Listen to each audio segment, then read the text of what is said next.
to order as it is 8:30, and hopefully folks that are online are able to hear everything that we're talking about this morning. Morning discussion is really just going to be a discussion about the 2021 budget. And, Lisa, I will turn it over to you. All right, so this is really, like John mentioned, the 2021 budget discussion, really departmentally focused. So what we're going to see are really what I term the big four funds, which are general, MVH, sewer and stormwater, that are really the use. So those four funds, and then also the health department as they're involved here in the 2021 budget discussion. So that's what we're going to walk through. We're really not going to get into other funds such as like CCD, kind of those other funds. We're really going to focus right now on budget for departments. So go ahead and kind of walk through a lot of those. So this is, and these are out on, I believe Lorena put these all attached to the agenda, and then I think Ashley's going to post these on the budget site also.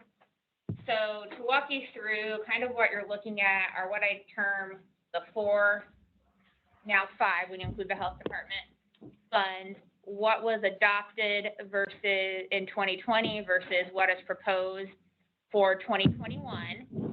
So the biggest change, obviously you'll see a budget decrease. The biggest change really is capital. If you guys 20 budget, we have some substantial sewer projects where they were expanding wastewater treatment plant capacity from their 8 to 10 MGDs. And so that's what a lot of that big capital outlay in 20 is for. We don't really have that in 21, hence that huge decrease in capital.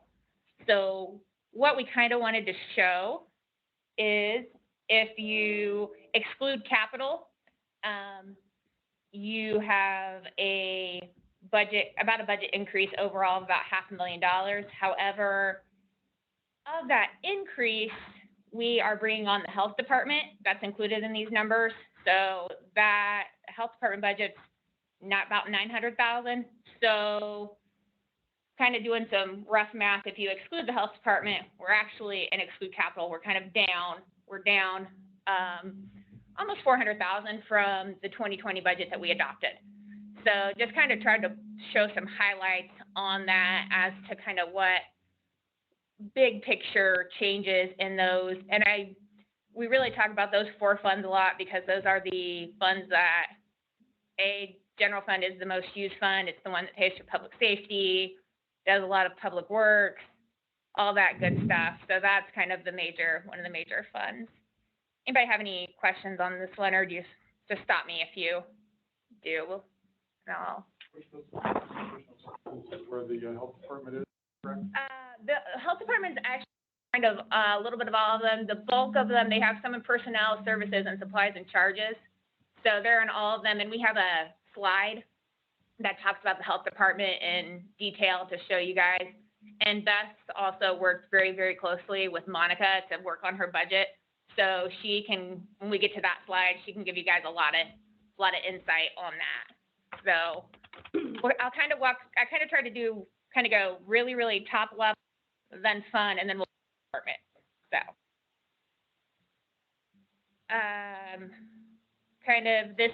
So this is general fund. A lot of this, like I mentioned, is really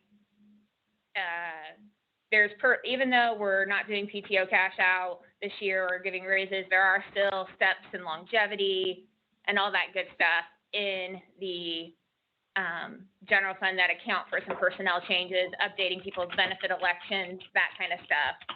Other than that, as you can see, obviously decrease to professional services, which is what that supplies and charges line is. So here, that's the general fund. MVH, just kind of really walk you through a little bit of all these. This is, again, we're kind of holding on where we think we're waiting a little bit on some of this to see if these revenue projections actually match what we have. So we don't have a lot of capital and professional services this year either. Public Works has worked to kind of reduce some costs in professional services for this fund to kind of alleviate some of the pressure. Same with the sewer department. So if you notice on the utility, we've decreased some personnel and sewer, a lot of that was until we got the stormwater fund established on its own, we shifted a lot of costs to the sewer to kind of help absorb that, kind of trying to level those back out. But that's why I wanted to look at this all top level when you combine all the funds, because I think that's a good way to look at it. And then same with the stormwater, pretty flat, even some decreases in stormwater. So I'm gonna go real quick because I have we can look at the judge's budget if he wants, since he joined us, if he wants to. Hello. So. Slide over here. Good to see you. Good to see all of you. Unless you parted.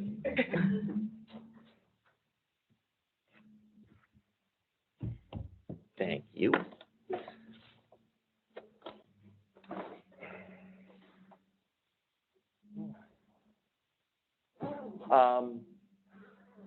Not asking for any increases, obviously. We've done already a good deal of restructuring last year in regards to personnel allocations that I think increased our efficiency and allowed for our staff to serve multiple functions throughout the city. That was a cost savings.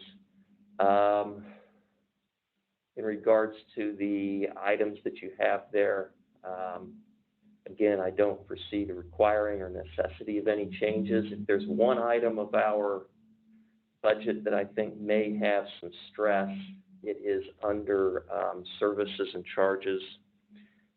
We have seen an increase in the need for interpreter services as we become a more diverse community.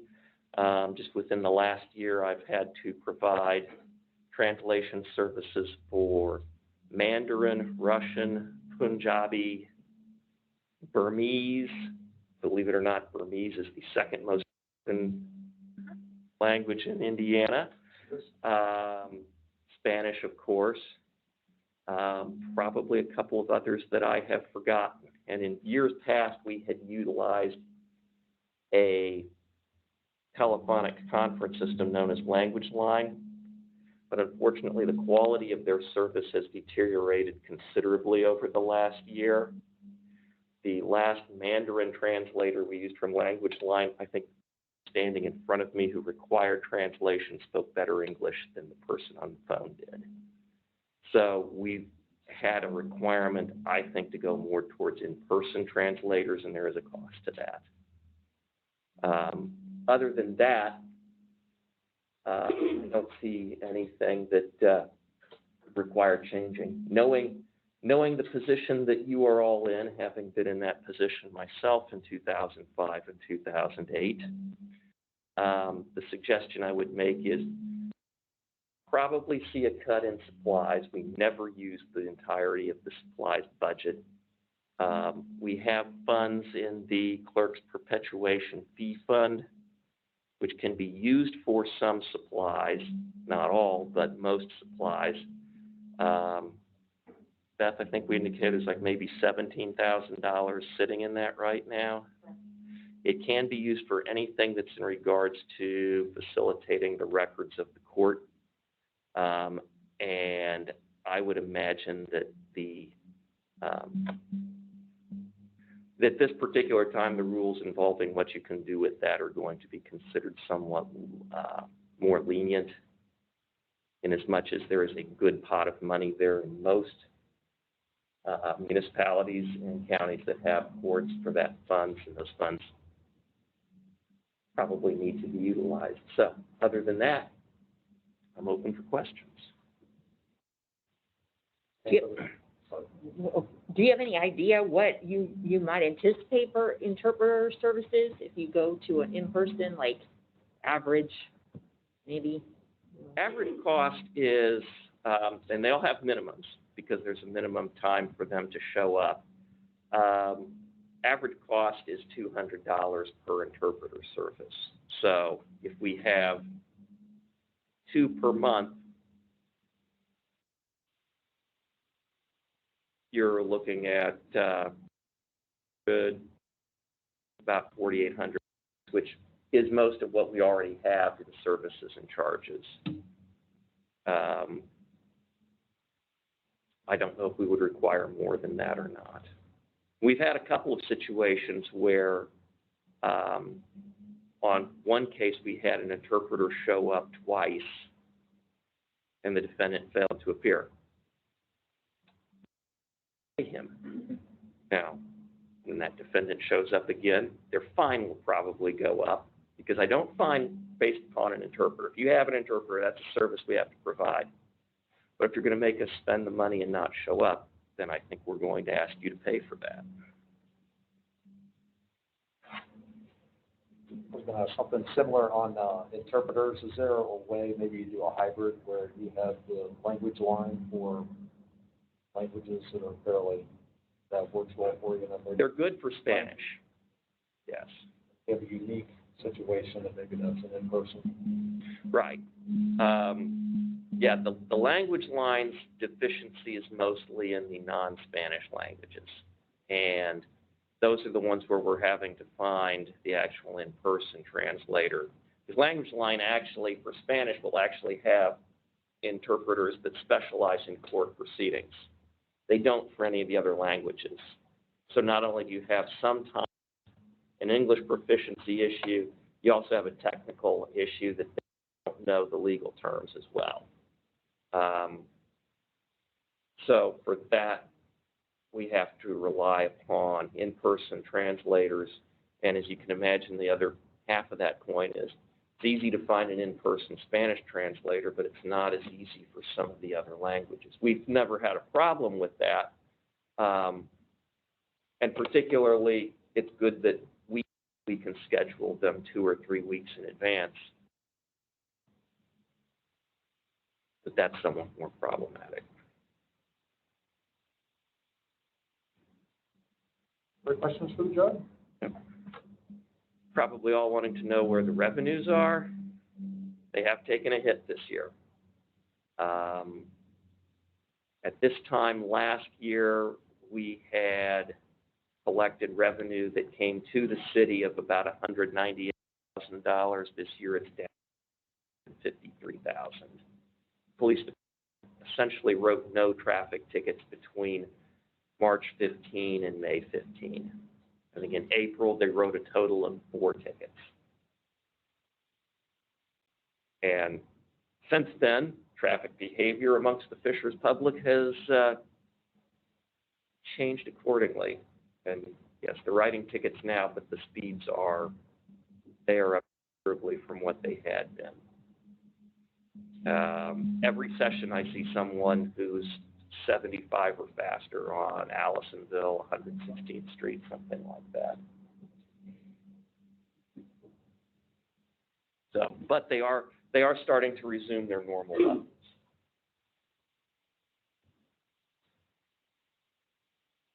Right. Anything else for Judge Hingy?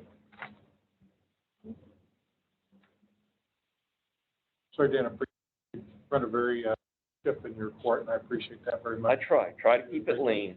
You do a good job keeping everything lean and mean in your world, so we appreciate that very much. Thank you.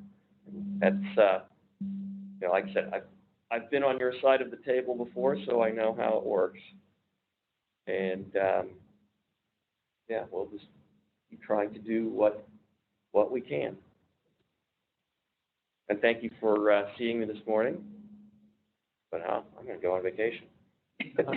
Mentally, I'm already there. You are. Have a great vacation. Where are you going?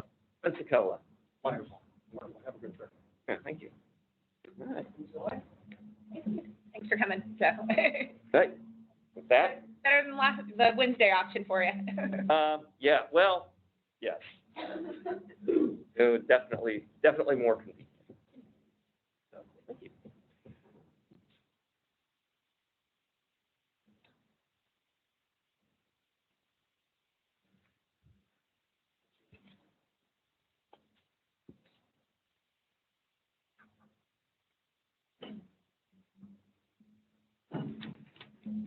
And as Dan mentioned, as the judge mentioned, you can see he's entirely flat. So we have, we need to have the discussion to switch, because they never use all supplies, so we can always, use that to cover interpreting services if that need arises. So, yeah, so, thank you. Yes, thank you, Dan. So, go ahead and walk back up here, kind of get into this. So, professional services, so I'm gonna walk you through. So these are, how we group ourselves and how we identify ourselves at the city. So we have, our departments shown up here. So this is administration, which is mayor's office, legal, business solutions group, customer service group, all that good stuff. So as you can see, we've got decrease in personnel services. We've got some position reductions in here. We actually have, I think, 3 or 4 in this group, but we had some changes in benefit elections, which kind of offset some of those changes, which were a lot. We had a couple people that weren't on the health plan that this year are on our health plan, so kind of didn't get as much hopeful savings, and also just a general change to some of the overall benefit elections for some people. Services and charges, as you guys know, we did change the non-for-profit allocation amount of around decrease it, about 150,000. You don't see that full, it shows up in professional services and charges. You don't see that full amount because we've had an increase in business solutions groups, professional services. So there's some increasing costs with them related to the city software and programs of the city. So we still have some savings overall there, just not as much related to just a lot of software support, a lot of the getting into some of our initial software, some of this like third year, second year, you know, where your price starts to go up on the software. So got a big jump on that, but that's really the bulk. Supplies are flat for administration. This does include the assistant city attorney. As a lot of you recall, Lindsay Bennett left at the beginning of this year. That position is still open and vacant, and we did keep it in the budget for 21 because that is a position that probably does at some point probably need to be filled depending on how we go, or if there is an increased need for legal services. But a lot of this, I will say, on what I'd term the mayor's budget is flat or decreased. A lot of these, if there is an increase in this group, it's really related to business solutions. And I know, Beth, when we looked at the department budgets, it's really business solutions. Again, some of their, and then the internal training that business solutions is doing at the city related to some leadership academies and things like that. That's part of their change. Oh, sorry, any questions on that one? Is this one also the 2 deputy mayor positions? That does have the 2 deputy mayor positions in it, but it's not as huge because of, like I mentioned, we trued up some benefits for people that have changed, so. But, going in, the mayor's Yeah, still not to fill those? and they are not in the budget. The deputy mayors are not in the budget. And then we have a reduction of a customer service position. Also, we had Diana retire, and then we had 2 other people who left. We have filled 2 of those positions, but we don't see the need to fill the 3rd. So we've got a good number of positions on that one.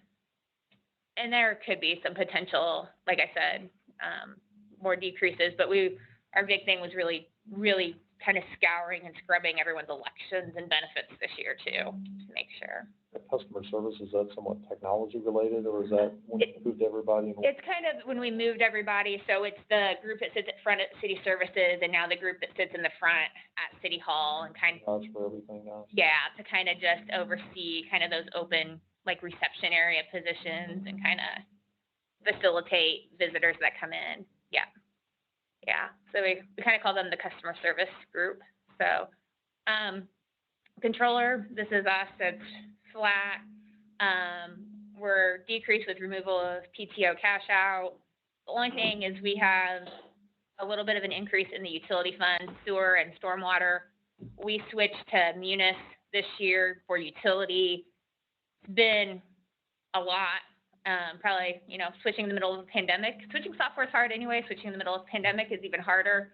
So we kind of increased professional services for potential munis utility support for our utility team, just to kind of help ease some of that, because a lot of times if we need something customized or some help, that does not usually come a lot of times free with that. So that are really from the utility funds, so not a general fund hit on those. But other than that, we're flat. So economic development, truing up, like I said, some benefit and some salary changes in there, but then Megan Baumgartner really has cut a lot on her budget overall in some professional services, reduction in some marketing and advertising. So overall, almost over a $25 decrease to her, which is pretty substantial, and she feels really comfortable with those changes. And what kind of I know it's probably more a question for her, but what type of marketing and things, just, times her roles, It's like a force multiplier to get. yes, and it was, I can't remember if it was, she's looked at some different options, and I can't remember what she wants to this might be this is a very probably specific question, and Megan could probably answer it, that she had an idea of that she could kind of switch kind of the focus of what she was doing and save some money with her kind of marketing on that end. Human resources got really no PTO cash out, and then they had a budget for a summer intern. They've taken that's out of there. One of the things that we have discussed with HR is shifting some of their allocation in their professional services budget, keeping their professional services budget flat, but internally shifting some of their costs to potentially increase the tuition reimbursement that's available to employees. So that's been a big push for Ethan Lee in HR and Whitney Muha, just because that it's kind of first come, first serve on tuition reimbursement. So you complete the class and then you apply for reimbursement.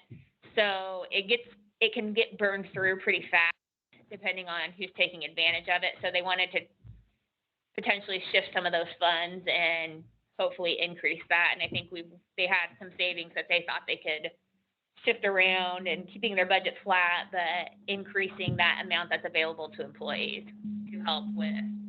And there are certain requirements. It has to be somewhat related to your field of study and some of that. I know you a little bit more, but it's really related to a lot of the police department uses it for master's work. Some of the fire department uses it. We've had Gerard Franklin in community engagement that's used it related to his master's. So some of those type of things. So. I have a question. How many typically per year take advantage of that program?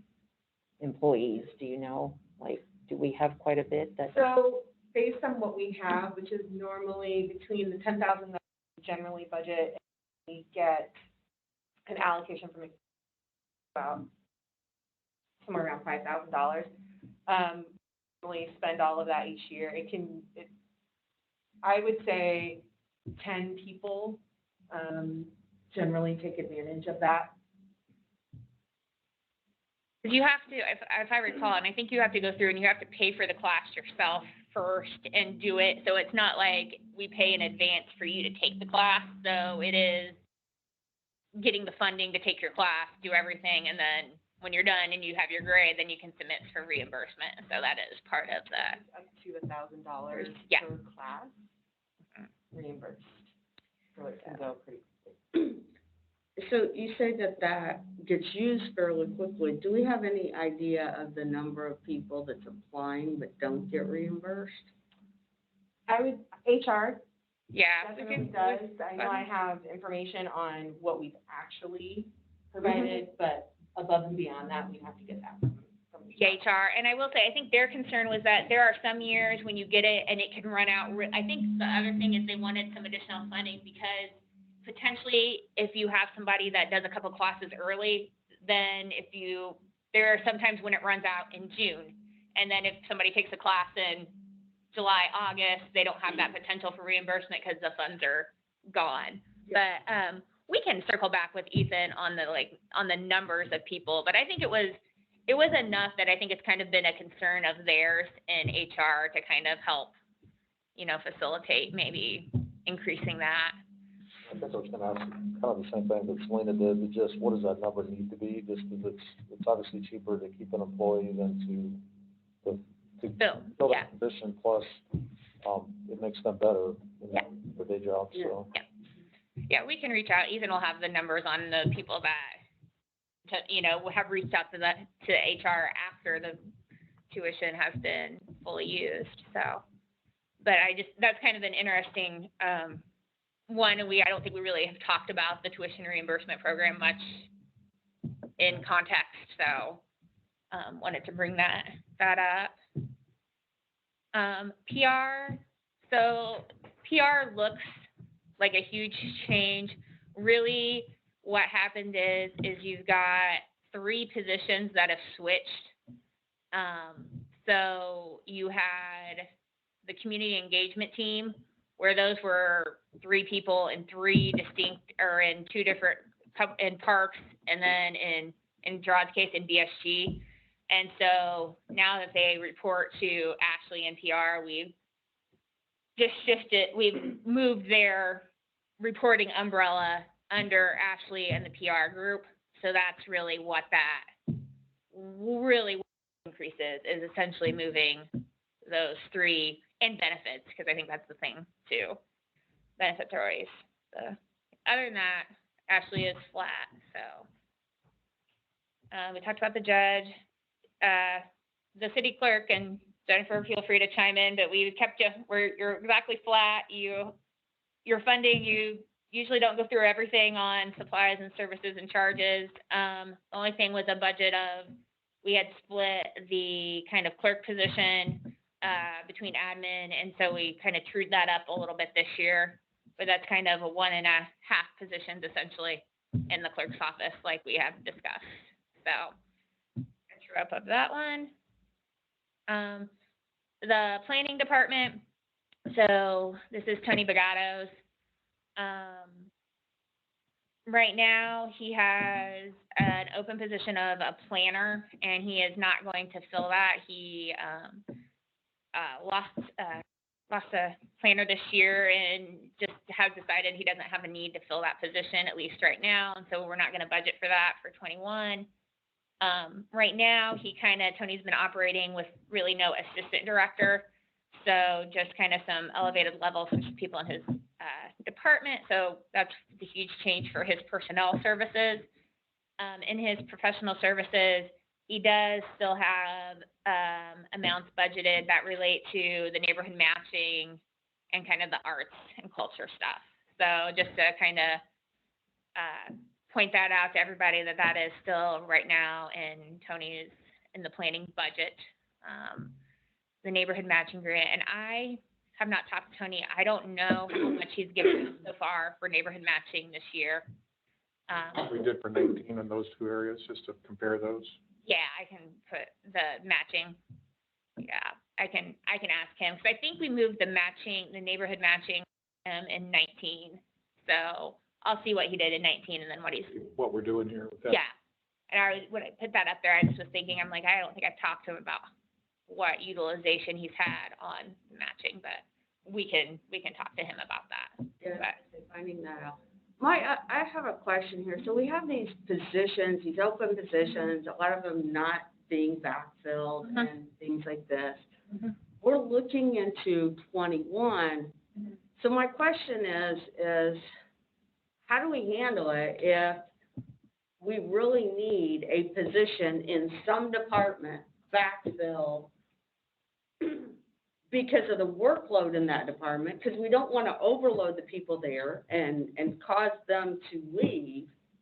How do we manage to that type of scenario? I mean, just with the number of positions that we're eliminating, I have concerns that may happen somewhere. well, I do. There are positions that have been So the question becomes, do you utilize the position that it was kept for, or do you transition it to where the need is? Yeah. So I'm not gonna, so it's not, so while we've reduced some positions, there are some budgets that do have an open position, and then it becomes a conversation of who has potentially an open position, and if your need is greater, like, what is the greater need? Okay. You see what I'm saying? Like, that's how I would term it, is, I'll throw out the assistant city attorney, for example. We have that budgeted for 21 as an open position, but as we get into 21, is the need still, what's the greater need? Is it this position, or is it another position? That's what I was asking. Yes, is so- how do we accommodate? And so I will say, we've really tried to work hard to identify positions that we think are not needed to be filled right now, but there are still, like I said, a few open positions that are budgeted for. And so then the question becomes, as we move through these couple months, where does the need lie? Okay. That, yeah. So it's really, and like, for example, Tony's the one who took a really hard look at his and thought, this is what I'm doing this. He hasn't had an assistant director in a year and a half since Kevin left. And so then with the planning, he thought, you know what, this is, enough that my team should be able to take this on, was kind of his thought process. It was kind of in that middle of, would it be really, really nice probably to have somebody else? Maybe it'd be really, really nice, but is it essential kind of role? So that's kind of how I would term that. And you kind of answered my question, maybe, I was thinking Kevin Stotts was this year, so Kevin Stotts and Dale Davis, so Kevin was actually 2 years ago. I think- Fines. Yeah, So You're Dale right, was it's 2 years one. ago. yeah, That's yes, so, yes. replacing. Yeah, so yeah, I think Kevin was 2, and then I think Dale was last year. So he's been kind of in flux, or, and not flux, but he's had a lot of turnover in that department. And I think as he kind of looks forward and kind of sees, as he works on the 2040 plan too for Tony, I think he's kind of trying to see what that is, if there is that. And so one of the other things too that comes up is, for example, like we've talked about with me, our department, we have some need for help, but we don't know if it's a long-term need. So we're using, some temporary help right now to see what that looks like and do. And I think that's kind of not necessarily for like a lot of the skilled positions, but you know where I'm going with that. Permits and inspections is really the big change. So what's happened is we've moved a lot, and you'll see when we get to fire, you'll see fire's personnel change significantly.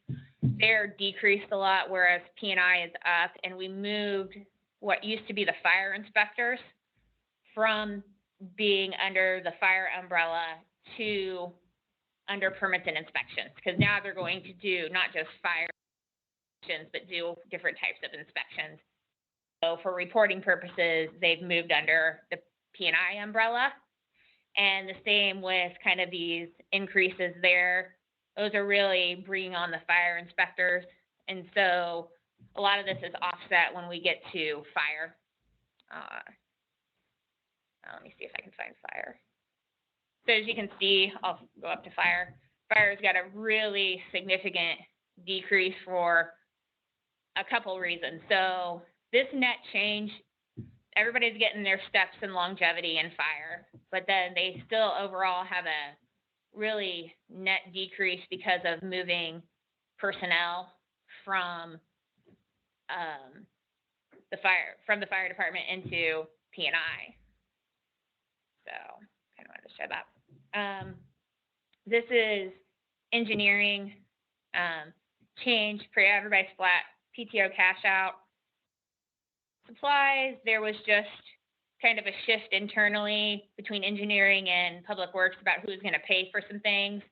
So engineering took over signal inspection and maintenance, and so that was corresponding. Public works reduced their budget.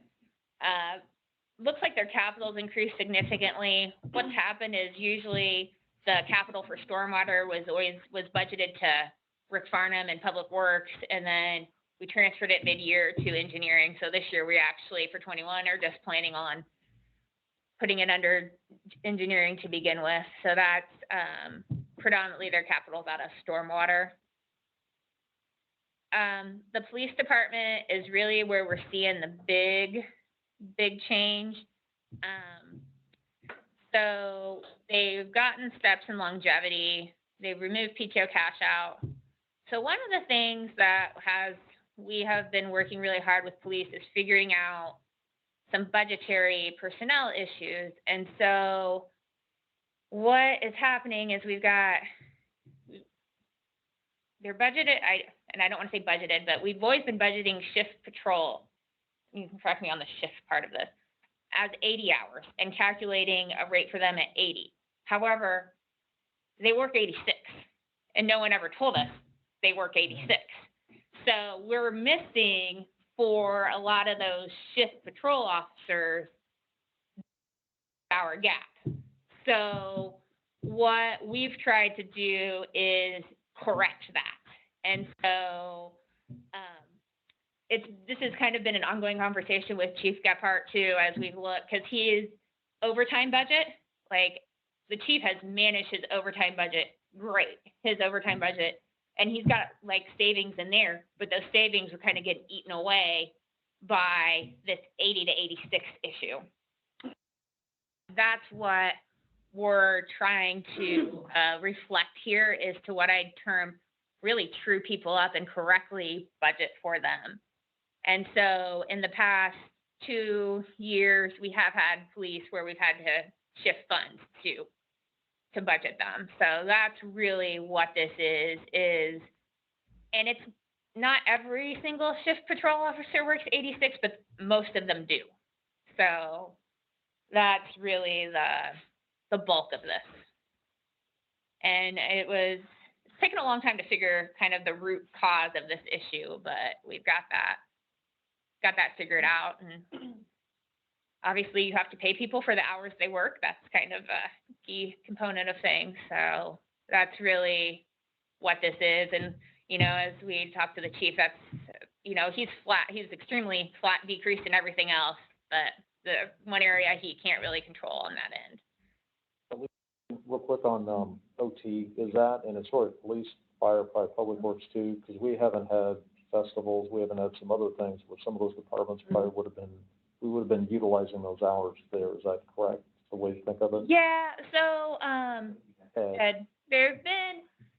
police had a little bit of savings in terms of they weren't working like, let's say, Bridge Blast or Spark this year. Public Works has, while they don't have the festival or some of that, they've had some pretty high, I would say, OT just related to the concrete crews, because they've been out overnight, I think, and doing those. So they've had some work. But on the police side, it's been pretty lean. And so so there should be a little bit potentially of savings with them on that. I think they're on my mind if we things. Yeah. So those are a few. So. Yeah. So overall, and we've had lots, and I think we've had lots of conversations with people as they start kind of looking at these, and we've looked at things, and you'll see it when we get to Public Works too. We've had lots of conversations in the past couple of months about, in the police officers is one indication, but then it also comes to the civilian side. So the civilian side, as you guys know, is a 35-hour work week here. So it's 35 hours. Well, if somebody works between 35 and 40, they don't hit the OT. They don't hit OT, but they hit extra hours paid. And so what you'll see is, and what we've really noticed with a lot of departments as we've really dug into this, is that you get people that are working up to, but not over, into the 40. They don't kick them into overtime, but you've got this, like, what I'd almost term you've got 5 hours that are essentially, in a lot of ways, unaccounted for.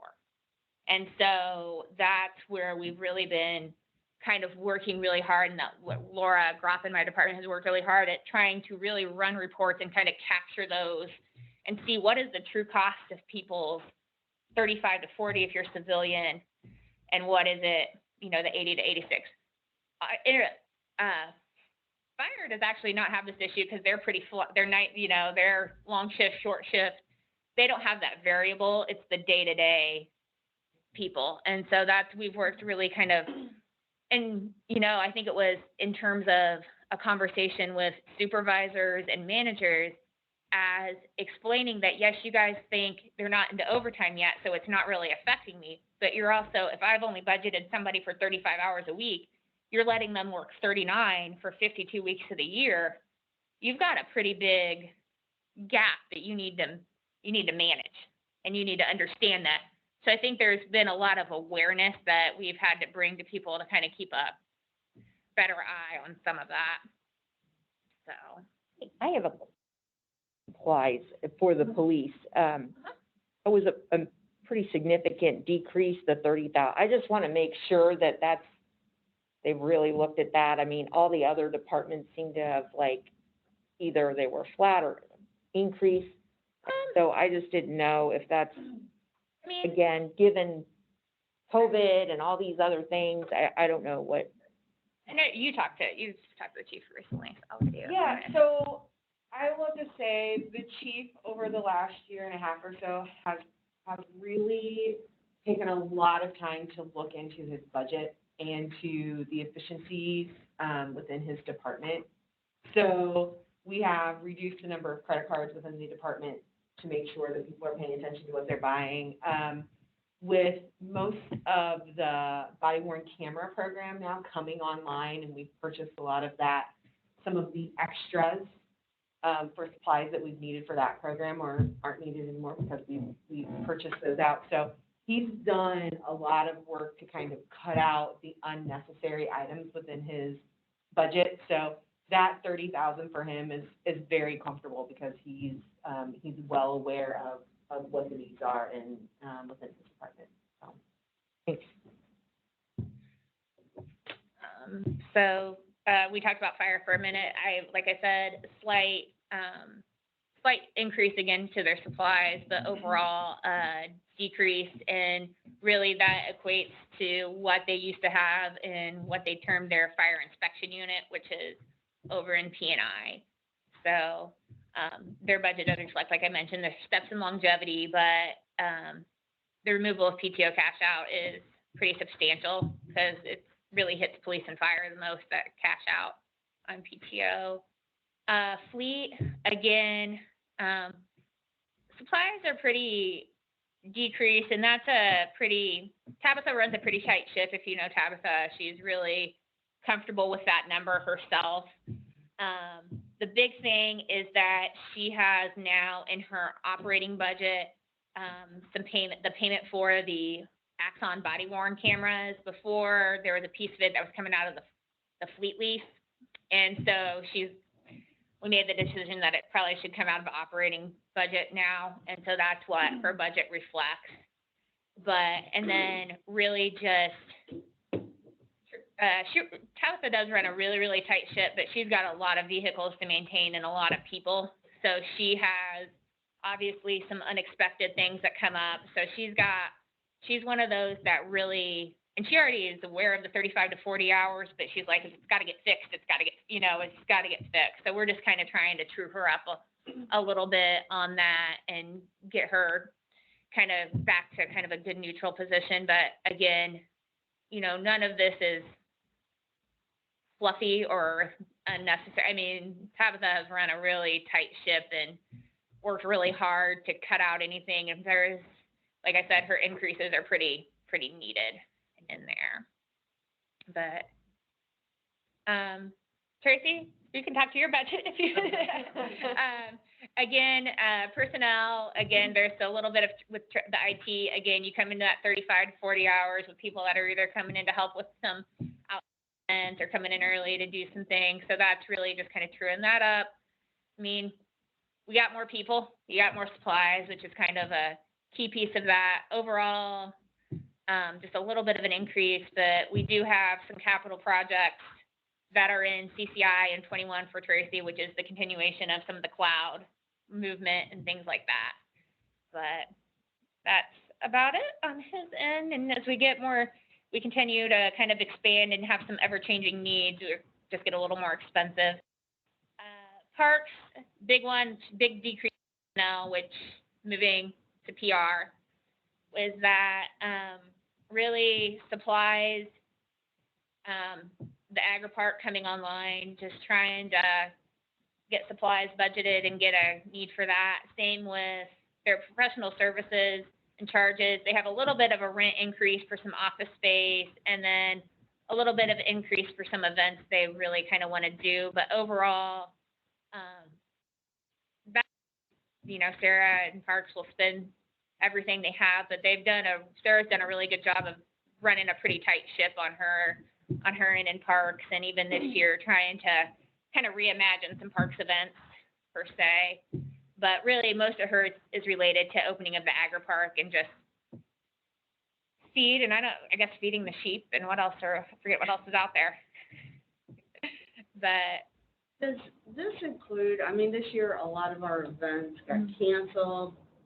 this assumes that we would still have, this budget does assume that you would have the events that you didn't get to have in 20. So you're still assuming that this budget does include, Spark. This does include having more concerts and things like that. Okay. Now, I didn't expect it to go back to where it was before. No, and then have a few, and so if we do, and if for some reason that changes, we'll probably do, we did this year was when we moved funds from, just pulled them back and said, hey, you're not having these events, you don't get these funds, they're gonna sit over here, no one can touch them, this is our unused appropriation balance, we're gonna, we always project, that $500,000, we're gonna bump that number up high as we can, and so, as, of course, Parks Department, they got the brunt of it, but they also were the ones who didn't have a lot of events, so we pulled a lot of things from them because you didn't have Spark, you didn't have Black Bridge, you didn't have some of those. Yeah. So if we get to, we'll plan for those, and then if we don't, we'll do the same thing, which is we'll pull them back, and you don't get to just spend them because you have them. Yeah. Type thing. And Lisa, when you bring up, I think you mean this, but when you bring up the festivals and things, those are always on the top of mind, but there's also the other one, you get the fun book where the kid, they can do the thing over Billericay or Hall. Yeah. I don't remember exactly, what I mean, those different programs. Yes, they have so they do have program plan to bring some of those back, and I think the man needs all that. yeah. So kind of, I think, a goal in what a reimagined parks program will look like, but a plan to really still get out and be active in the community. Public Works, so again, and this is all public works, so this will incorporate streets, parks, which are the moat grounds, wastewater. So again, most of it is kind of capturing some of those hours, but overall, 17 is not a huge kind of change for a group that's got almost $9 million of payroll on that. Supplies, I know we've worked really hard with what I term the ground side of Public Works, so Eric Steiner and along with Eric Peppel, and kind of managing their budget and their kind of helping them stay in budget or cutting if need be. So kind of the same. The decrease in services is really, they made some cuts that were, I would say, easy to make, things that we could do. So I think we've talked about that in this group before, where changing kind of the scope of some contracts where our guys can be the ones out watering as opposed to hiring that service out. So those were cuts that Eric Steiner and Eric Peppel have really worked hard to make. In wastewater, we had a few things that Rick worked on to cut, and he's, like I said, still working on his project, but doesn't see a large need for a lot of capital, hopefully in 22, because most of his funds for the wastewater will come in that. But Public Works, like I said, is really the one besides fleet that's most affected by decreases in the gas tax and things like that. And so both fleet and Public Works have worked pretty hard to identify things. And then I would say even within this, they have internal ideas about if they need to cut things, what things can be reduced, but still maintain, and which is very important to them also, is the quality of service that people expect, or the quality and the look that people expect, kind of maintaining that. That's their goal. So this is, Back to that real quickly. So if you net out the, capital, which I understand we had a couple big projects. yeah, So they're still down a couple $100,000, which is great, yeah, but, so that assumes an X number of needs for snow removal and all the different things. yes. God forbid we have a bad winter and things like that. So yeah, and it's kind of anticipated, and they also, and this doesn't include, they do have, while their personnel is kind of paid for like plowing under here, they do have some money in LRNS that they do use for salt too, and that doesn't show up in here. So they do have some, and there are a decent amount of funds in LRNS, but they pay for salt to partially MVH, partially LRNS, so most of it's LRNS, so they should hopefully be okay. And that's kind of, again, partially too, I would say part of that change is kind of trying to true up how we pay the snowplow people that we do have and when we do have them. I do have a question here on maintenance. I'm not so sure that it's in this budget, but our building maintenance, you know, for City Hall, Yeah. some of the fire stations, I mean, you know, we have some older fire stations that we've had issues with, and we've worked to get some of those corrections done. But, you know, I'm looking at, we're not gonna be able to go in and do rebuild, we're not gonna be able to go in. Is that building maintenance fund being maintained or expanded even to make accommodations or where we're gonna have to go over the next few years? Yeah, and so if you will, and Eric Steiner and Eric Fettel both have a pretty comprehensive, what I would term Category A, Category B, Category C, Category D list of capital maintenance items. And so a lot of their funding for that is from CCD, and we'll walk through some of their projects that they plan to do. But then I think unfortunately for them, best laid plans are, I'm gonna do A, B, and C next year, but something pops up over A. But they've got a list, and so what you'll see is kind of that priority listing of what those will be. And so there are some of the fire stations on there, and some of the other, what I'd term key fixes per se. So whether that's, you know, I think HVAC repair was this year, but you know what I mean, some of those new ones. And so then hopefully, you know, we've got two of the fire stations, hopefully with them being new, we don't have a lot of increased maintenance, but then it's kind of, they get added to the cycle, and that's kind of in, I forget what their public works software is that tells them when they need to do the maintenance on things. So they've also internally got that reminder of maintenance for smaller projects, but then they have that comprehensive, kind of what I'd term a capital list internally. Fires were actually somewhat good, at least better shape than we were a couple of years ago. Yeah. We got 91, 92, 93 of all, because even Brookskill was was almost rebuilt. Yeah. And we got the brand new one, and then so really we got Brookskill, we've got Cumberland and probably 126 in Promise, or kind of that same age range. The bulk of them. Yeah, the bulk of them is redone, but I just know that, you know, we're not gonna be able to do a lot for the next few years. And Yeah. So they've got internally what I would term those kind of based on need and what's kind of critical, what's versus nice. What we'd term are like really nice to have project versus kind of this is critical to keep this building up and functioning type thing. So this is the health department budget. So what we've reflected in this is there are 5 full-time positions of public health director, water quality manager, epidemiologist, health educator, communicable disease manager. So then, and I'll let you kind of speak to a lot of this, so I'll let Beth take it away. She and Monica have worked in tandem on a lot of this. Yep, so those are the 5 full-time positions. You know, we are starting up the health department, so a lot of this is our best guess of what the needs are gonna be for next year to supply and set up the clinic, including software, equipment and, you know, just your consumable supplies that you're gonna need for any, health clinic.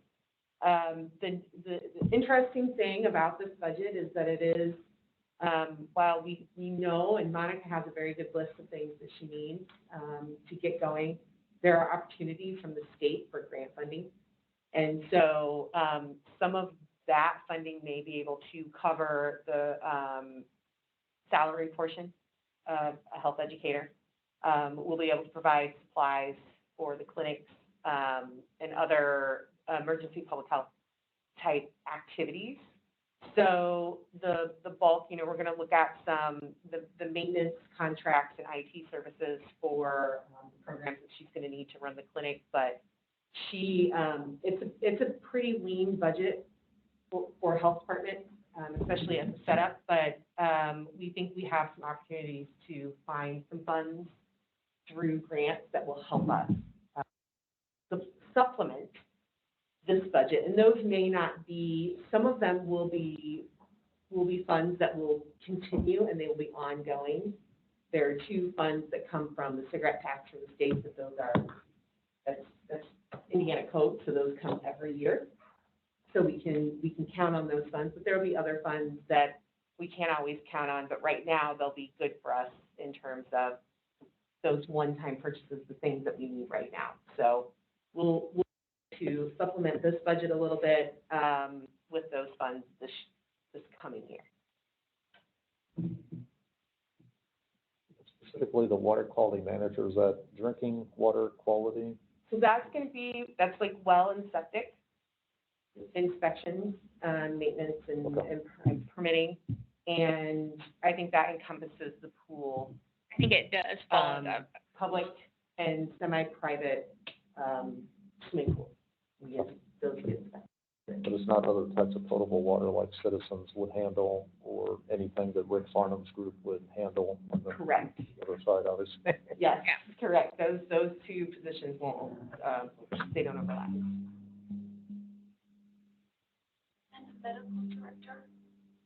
That, contract is included in your services and charges budget. Got it. Mhm.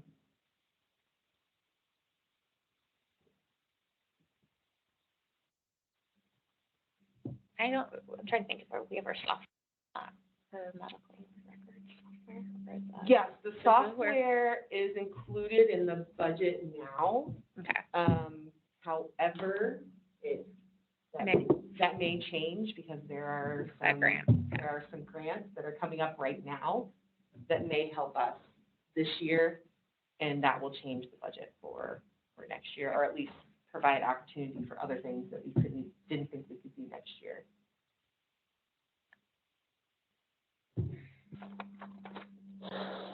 Any other questions on the health department? Kind of, like I said, it's been a work in progress and a kind of moving target, but having worked with Monica pretty closely, she feels really confident that these 5 positions are kind of the key positions for her. I think she has a little bit of, really was more key on the full-time positions in here.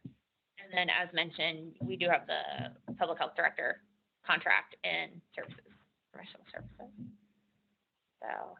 So our inspections, like of restaurants and things like that, that's being handled through the fire? Through permits inspections, yeah, permits inspections now. Okay. Yeah. Permits and inspections, because I just know some restaurants that have said, gosh, I've never seen anyone come in, and now they're like, we're seeing people. Yeah. You know, so it's like, well, glad we're doing a better job than the county is doing at that point, but. Yeah. It's kind of, in terms of kind of P&I is kind of under the health department in terms of, because a lot of those inspections are going to relate, so that's kind of the umbrella of things. All right, the health department, and I'll explore. Then, like we've talked about, not a lot happening really right now. This is facilities and parks, and will be a lot of, mainly out of CCD. So the big thing is we set aside money for design and maybe land acquisition for Fire Station 97, which would be over on the far side of town. I put southeast Cynthia, but kind of that area. That's kind of what I'd term the big one as we explore that area and its need for a fire station. A lot of these were related to DPW and their list as to either safety or security needs. So a lot of them are or related to compliance for ADA. Some ADA upgrades also is really what a lot of this list is. Like I said, this is their goal list. So few things, one or two for fire stations, and that's kind of the capital, which is mainly, like I said, CCD, utility. Now, wait a second on that one. So if I'm understanding, this fire station that would be out at Southeastern and Cynthia Ann, that's the one that would be replacing, we have I want to call it quasi fire station in the hospital out there. We're renting space from the hospital and things, but we're still having difficulty covering that area. Is that correct? I did not know we were renting space from the hospital. I don't think we're renting. We're not renting space from They the hospital? provided a base. Provided it. They gave it to us. They No gave it cost to us, okay, That's just for an ambulance, that's only a small crew of 2 paramedics. okay. And so I think they're envisioning a need for a full house in that part of the community eventually. And that would be fully staffed firefighters, water, and normal fire apparatus. Well, my understanding. It's Saxony IU help. Yeah, I think they're just counting rooftops and trying to plan and Yeah, buy land. you're right, David. You drive out there, you drive out there, and I just drive out there to drive around, and It's from there's gonna be demand there for station. yeah. Yeah, so it's kind of like, look, figure out where the area needs to be. What does that need to do you need to get some option contract? What do you need to do to find some land while there is land, because you have a certain need for a fire station, obviously, that needs to meet some requirements, so. And then, Saxony Hall, we didn't build that, is there something, is this being added to it, or? I have to look at the list of the interior of it. I have to see what that was. I don't know if it was HVAC. They didn't put HVAC. We'll look at the detail of that one for you. But a lot of it, like I said, like the lift stations are really more some ADA compliance parts, safety with parking lot lights and things like that. And then fire suppression systems. I see you're about out of battery, buddy. David, I know that at Saxony Out of Hall, battery. what's that? Oh, thank you. At Saxony Hall, they'd been adding for a couple of years, trying to help mitigate with the echoing in there and putting in like panels to help with the noise, because it's an echo and you get a lot of people in there, so that could be it, but I don't know. Check on that. Tentatively, these are kind of on Rick Farnham's side, what he has potentially planned to do related to some stormwater. So I don't know a lot of the intricacies of stormwater, but kind of those are his kind of lists. So potentially some issues on Hoosier Road, a lot of just drainage type thing. On engineering, focusing on 37. They're going to work on Geist Greenway next year, and then they're going to continue to work on, and then I think next year will be more heavy into just resurfacing and neighborhood kind of road repairs and things like that. And that Jason Taylor is kind of working on what that interior plan looks like and what neighborhoods will go through there.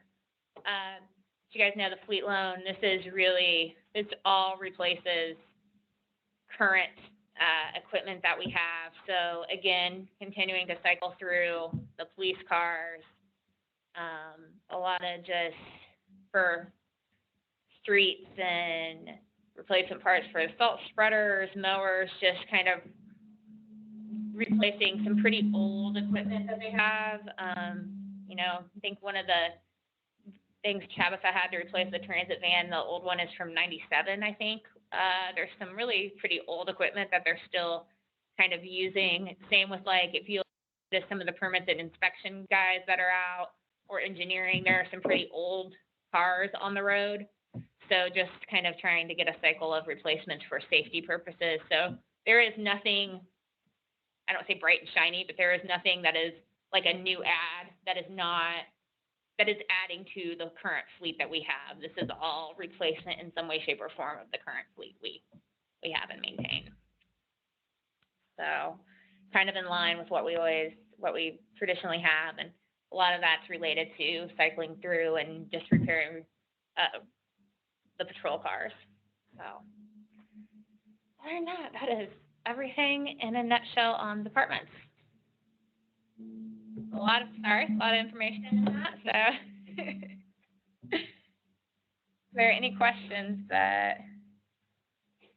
A couple questions, one rather macro, one kind of micro. Macro, can we get more level numbers here? I'd like to see more detail.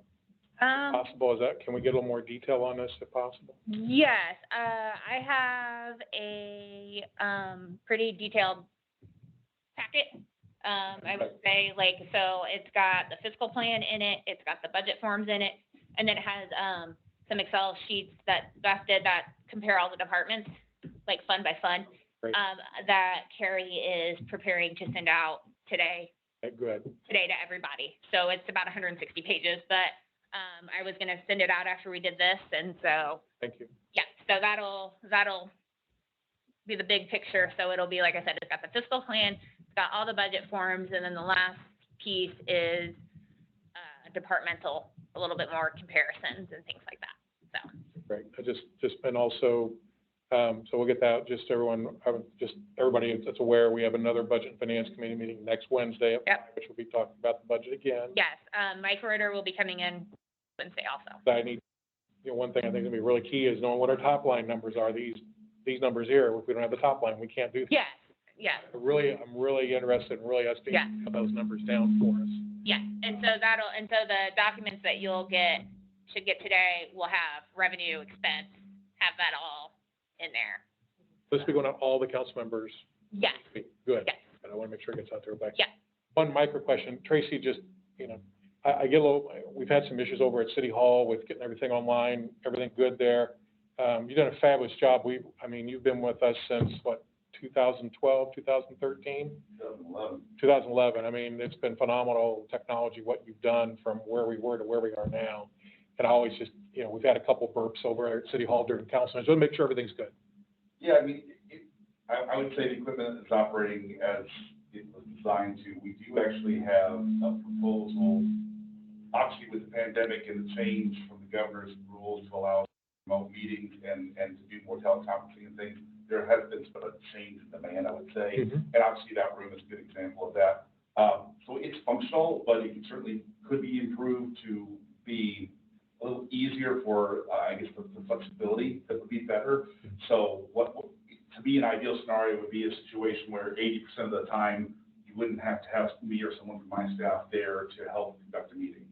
So if it was a little more intuitive and user-friendly and less technical, but the ability, like from the podium, to be able to live stream without someone in the back of the room, to be able to have the audio in the room without that was not designed with what they call active noise cancellation. So when we have remote people talking, you've heard some of the loops and echoes and things that can happen. So we do have a proposal from our AV vendor that the mayor and our city attorney are reviewing. That may actually be eligible for the CARES Act to be reimbursed because that is a change in business due to the pandemic, and I know other communities have been looking into this. So as soon as we identify if there's funding and reimbursable opportunities, we may very well pull the trigger. I can go over the overall, but just appreciate that it would be a higher resolution, more flexibility, more remote meeting designed, and I think a better experience. We may also potentially do a little smaller scenario with some of our conference rooms, similar things like this. Right. So I think there's some opportunities to improve things, but overall, things work, and we can certainly manage if that doesn't come to pass, but if it does, there could be some improvements. Thank you. I appreciate everything you're doing. I know difficult times here. I have a question along those lines. Given that more is being done online, is there any way that you can get grants, you know, kind of like what you're talking about, funding from the CARES Act or whatever, to increase the security? So, I mean, I don't know, with things being online, are we more at risk of being hacked for things? I mean, that's. Oh, yeah, now you get in my role.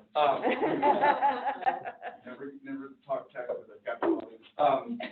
So overall, what I would say is, as we do more things online, my general experience is the vast majority of what we do is a matter of public record. So these meetings that we're doing that are public, I don't have concerns about that being streamed and or housed online, and the information in that is not sensitive. There are a handful, of course, areas when you get into the health department, into police, and CJIS information, and in certain financial areas. That's where I really narrow in, concern myself more with security. And to that end, we, outside of the pandemic, we're very fortunate in Fishers that we have leadership that recognizes the sensitivity and the risks of cybersecurity, and we invest heavily in that. That's always my annual number one identified goal from the mayor is, you know, as he likes to say, keep us out of the news and make sure that we aren't compromised.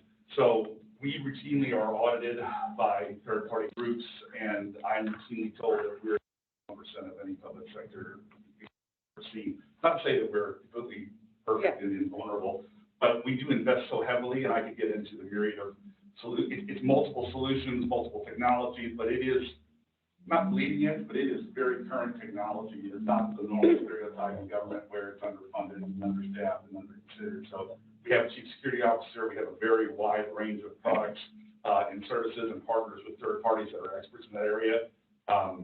We monitor, I think, 900 gigabytes of log volume a month. We could talk about, there is an actual increase, of course, going into election time, and particularly in public, they don't appreciate that we don't do elections here in Fishers, so we do see activity sort of in our perimeter increasing. The FBI certainly also keeps us advised as they identify things. I will also say the FBI is going around to other communities and identifying, hey, you're vulnerable or you're compromised. They've never once come to us.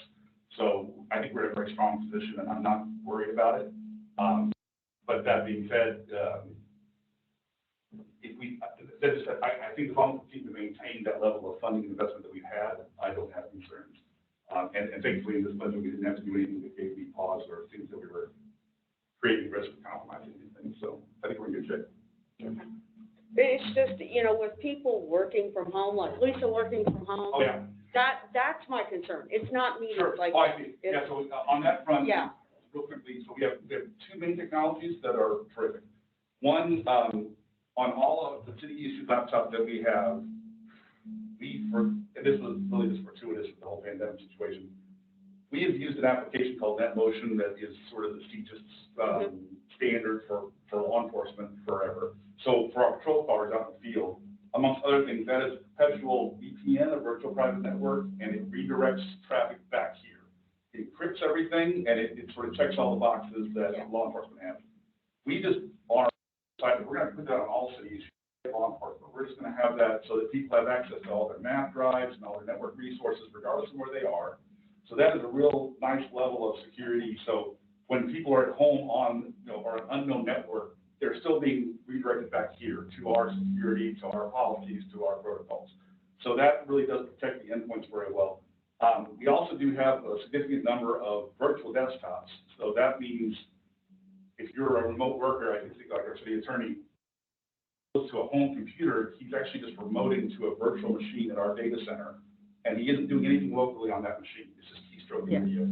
So again, the data, the transactions, all of the protocol communications are happening in our data center and not going back and forth across that wire. So there really isn't a lot, I think, that's leaving our perimeter. But that being said, as we go into the cloud more and more, which is part of our overall IT sort of modernization initiative, security is paramount there. So that we can get into That's what I want, is just to make sure. Yeah, I've got the security comfort is always level. something that if you plan for it and do it from the beginning versus versus trying to bolt it on after the fact, you're just not in a strong position. And fortunately, we have a lot of good technologies and good investments here that I'm very comfortable with. I don't think there's a glaring risk that, keep me up at night. Yeah. Thank you. One of the disadvantages of having a department head at a budget meeting. Yeah. You get asked questions, sorry. Yeah, sorry, no. But great job. Sorry to get geeky on you. Anything else, Lisa? No, not that I can think of unless anybody else has questions, but. Ran a little bit over, but it was good time to run a little bit over. So, yeah, and like I said, I'll talk to Carrie, but I was gonna have her disseminate that, because she's got everybody's emails, so. Great. At this point, any other questions, I'll, make a motion to adjourn. Second. Second. Favor say aye. Aye. We're adjourned. Have a great rest of the week. Okay, thanks, guys. Thank you.